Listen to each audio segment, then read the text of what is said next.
If you're struggling to get your podcast episodes recorded, edited, and released on time, you're just like me. And I've got a few solutions for this, how to get your podcast out there alongside busy life, whether it be work, family, or anything else you've got going on. There's certain strategies you can put in place to make sure you get your episodes done and your podcast out there consistently and on time. Now, I started a new podcast recently and I've shifted my focus towards that. I've lost my focus on this one, and now I'm having to change my schedule and my kind of planning to help me get multiple podcasts out every week rather than just one podcast, which I had kind of got on top of. So this episode, I'm going to give you a few ideas and give you my kind of schedule, my process on how I intend to do that and how I'm going to get my podcast out on time and consistently, and you'll be able to do the same. Now, one idea I've had is basically multitasking, and that is to record an episode whilst I'm doing something else. Now, my podcast has been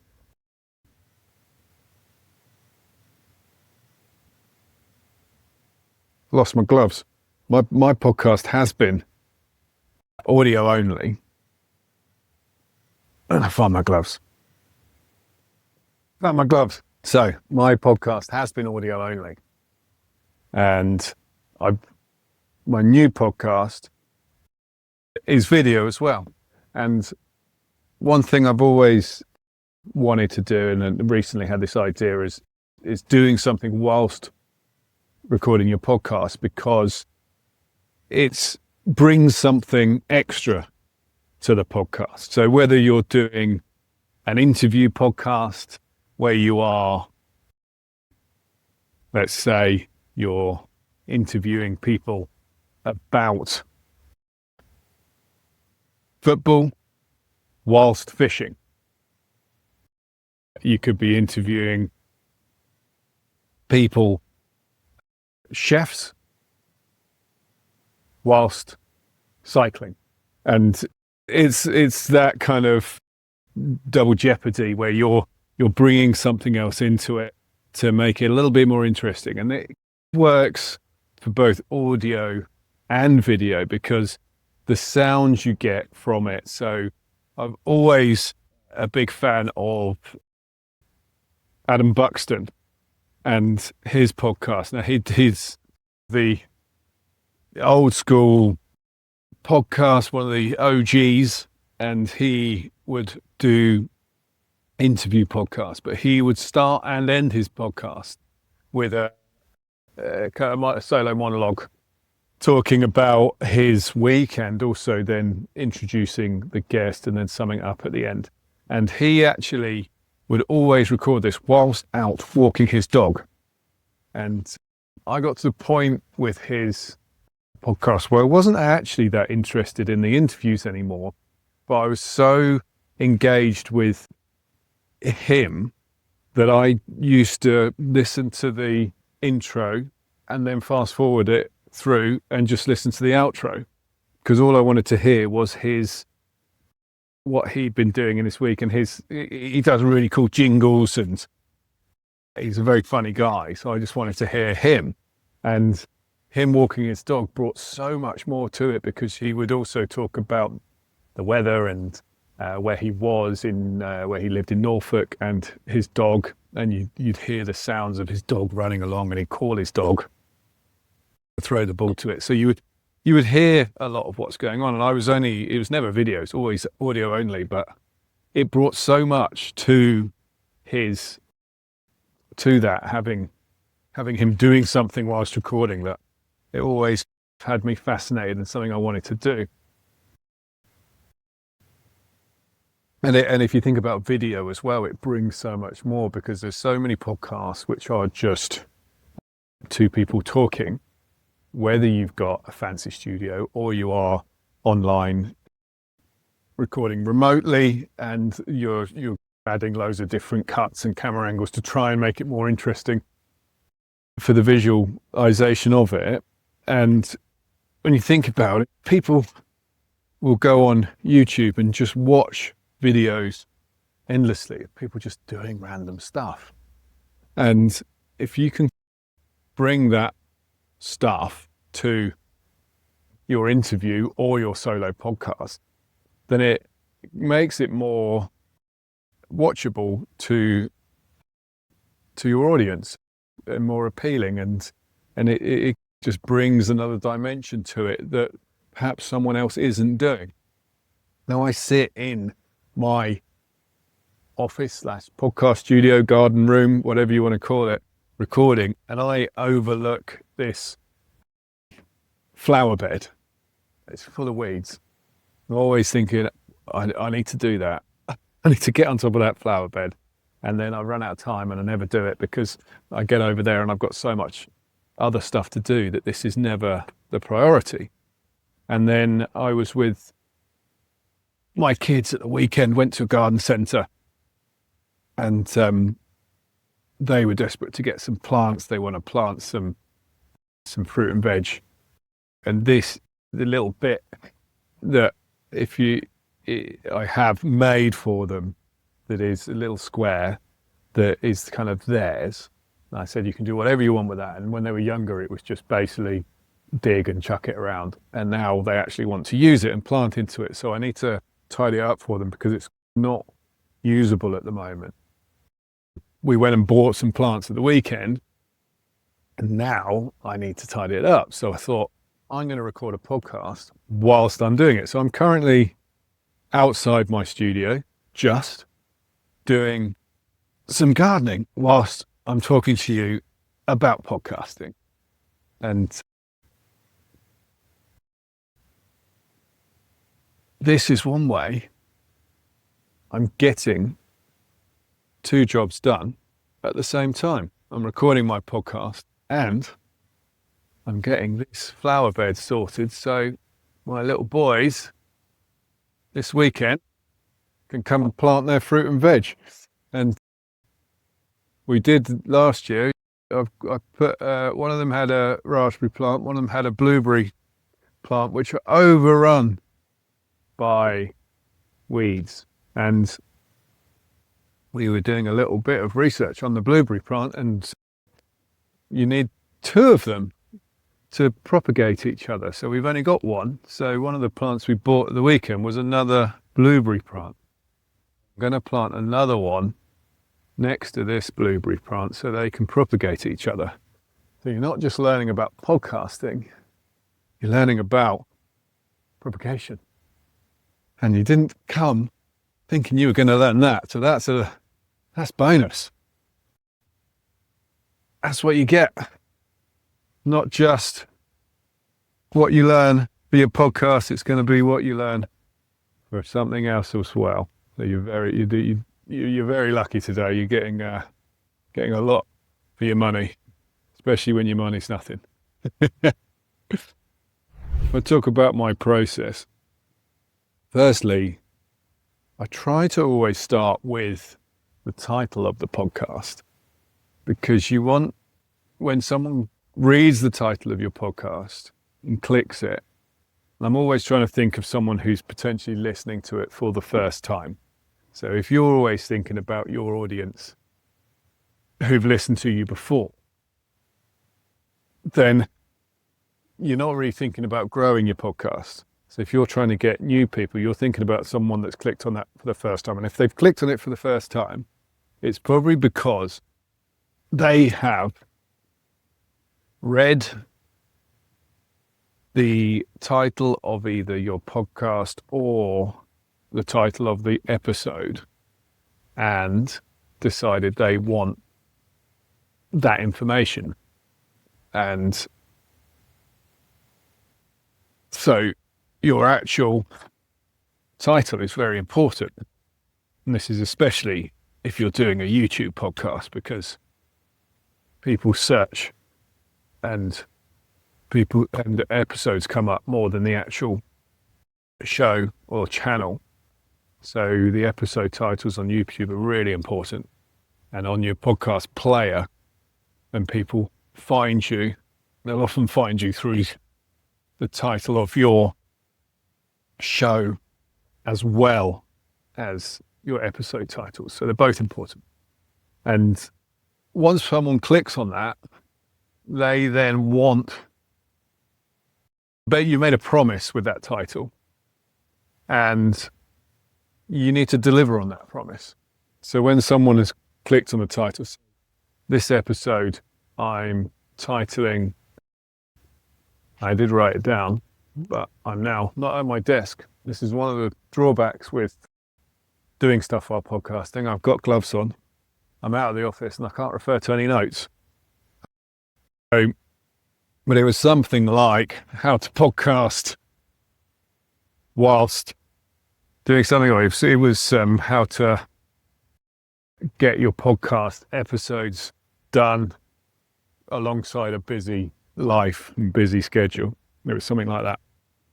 So now whilst recording, I now have to deliver on that promise. I promise that you're going to hear the answer to that problem that I've posed, on that you're struggling to record, and produce, and edit, get your podcast out there alongside your busy life. So I've got to always bear that in mind, that whilst, especially in the beginning of the episode, the hook that I've got to say, that what the title, what the audience read in the title is what this episode is going to be about, for them to then continue listening to the episode and continue to deliver that throughout the episode for them to benefit from it.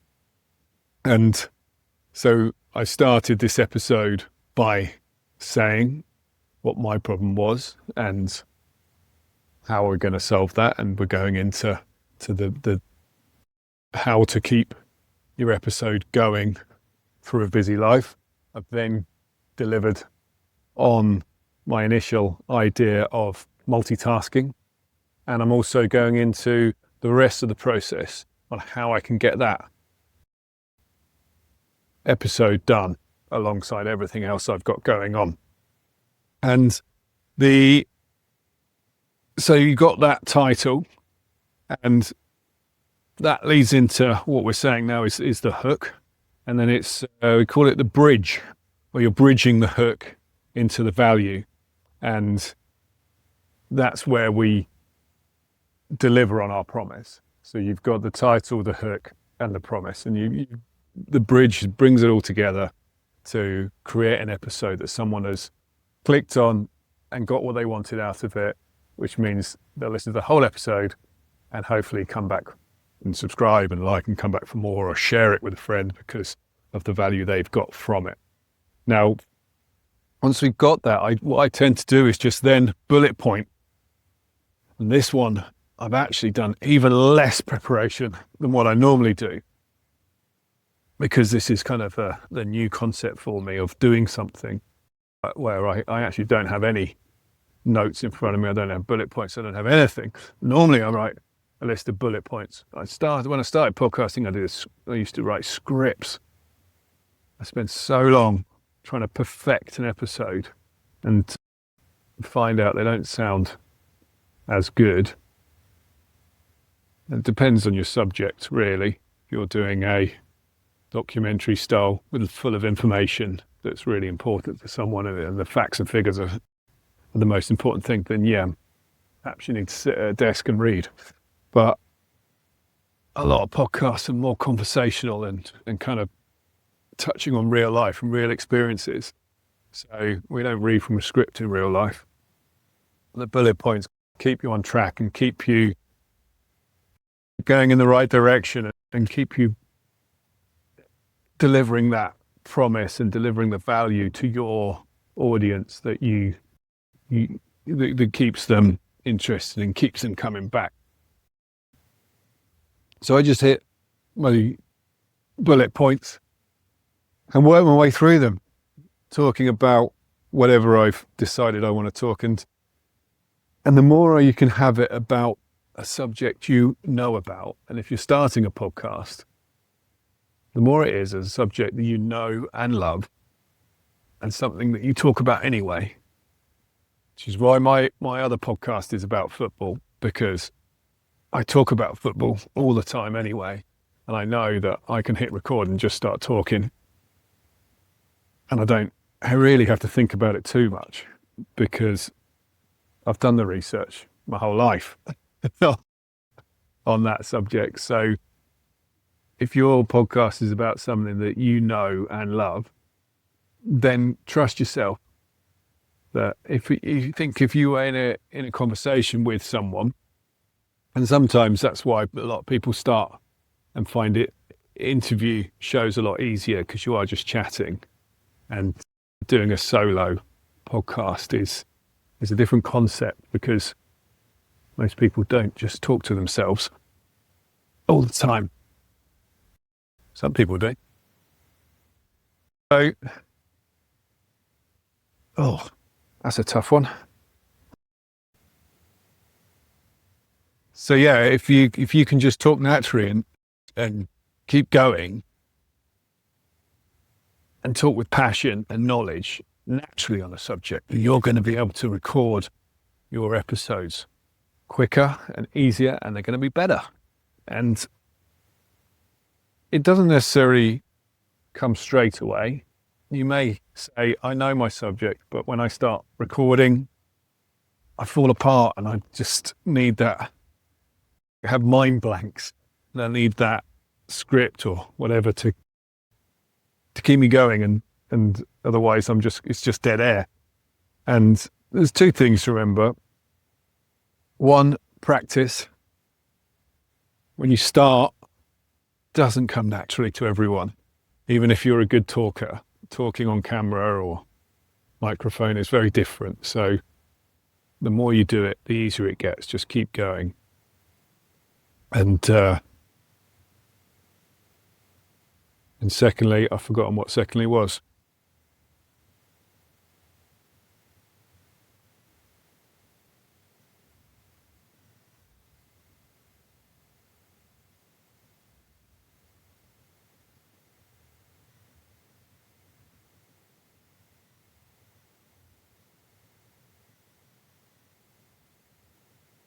Anyway,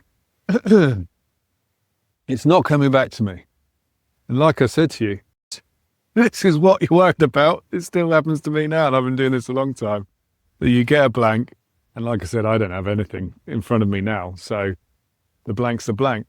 But it's just keep practicing. You'll get better, and you become more natural, and it becomes easier, and you trust yourself more, and you trust that you have the knowledge. And that was secondly, belated secondly, you can edit. So if you have a long pause like I just did, I'll leave it in there, but if I edited that out, you would never know. And I could just go smoothly into secondly, sounding like a real pro. But this time I'll leave it in there, so you know I'm not a real pro, but I can make myself sound like one in the edit. So yeah, you get that recording down, and you can hit record and get your episodes done so much quicker and so much more confidently and easily. And once you've got that done, it's then about your process, your editing process. If you're recording on something, so for example, today I'm just recording on my phone, and that's for ease of use. I could have done a setup with my laptop, with microphones, whatever. I've got a lapel mic here with a little wind muff on it because it's a bit windy. As I said, it's windy. A big gust of wind came and blew my phone over. Which, as I explaining my setup, said it was windy, my setup got blown down by the wind.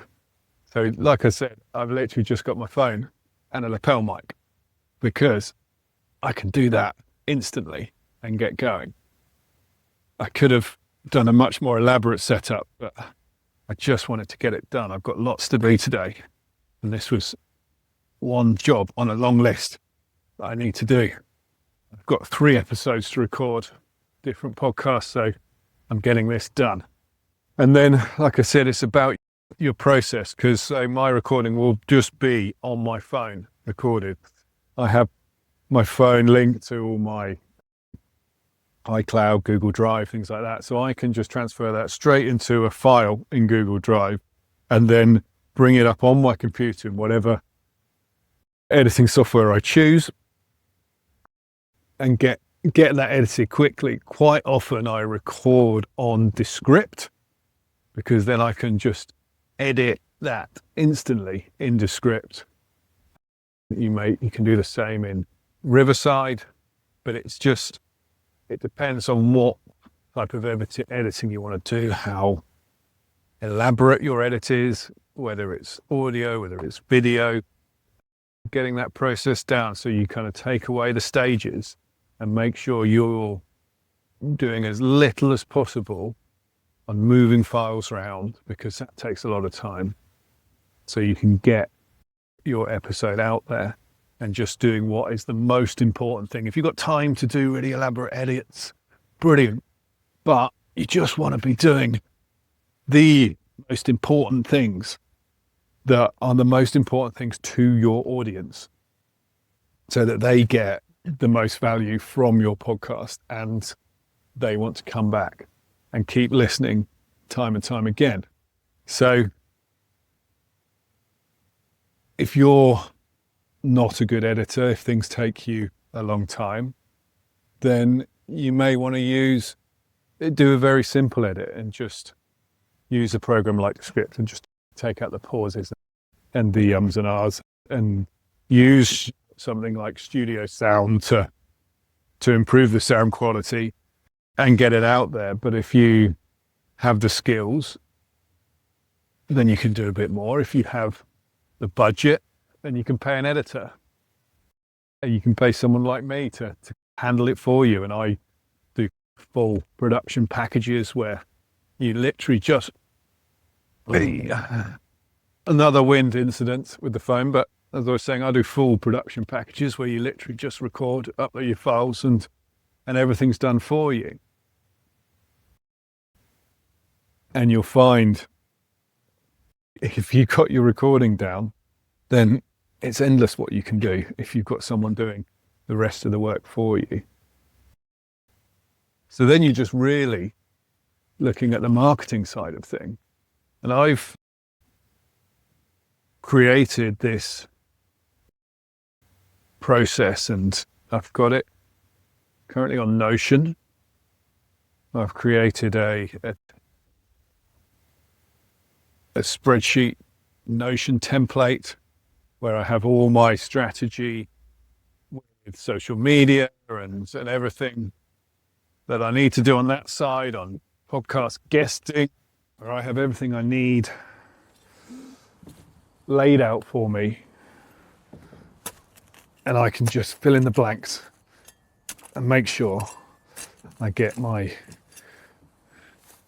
promotion strategy in place and going efficiently on all the different platforms I use, and whether that's guesting or everything like that. So if you need this, and if you're struggling with the strategy you have and the processes, and you're all over the place and nothing is working for you, then I'm currently offering spaces for my 14-day podcast reset, where you'll be able to learn the strategies I use, and I'll put them in place for you and your podcast specifically, what you need to do to make sure you can get your podcast out alongside your busy life. And if you're if you need help and you'd like me to help you do this, then the link's in the description. The 14-day podcast reset.